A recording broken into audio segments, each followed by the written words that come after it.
Ang isang bote ng tubig ay 10 piso sa tindahan, 25 piso sa gym, 100 piso sa airport, at 200 piso sa eroplano. Parehong tubig, pareho ng laki, iba lang ang presyo. Bakit? Hindi tungkol sa tubig yan. Tungkol yan sa lugar kung nasaan ito. Kita mo, kapag pakiramdam mo, hindi nakikita ng mga tao ang halaga mo. Hindi ibig sabihin na mababa ang halaga mo. Ibig sabihin lang, nasa maling lugar ka. Baka wala ka sa tamang mga tao.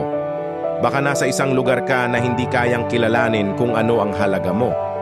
Kaya sa susunod na pakiramdam mo, minamaliit ka, huwag mong questionin ang halaga mo.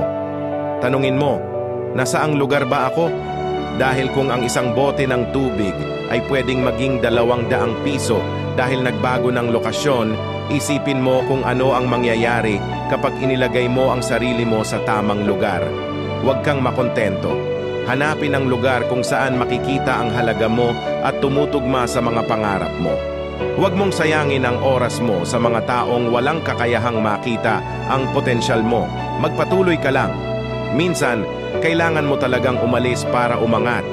Kung nakarating ka sa puntong ito, mag-drop ka ng 100 sa comments at i-follow mo ang account na to dahil para sa'yo ang video na to.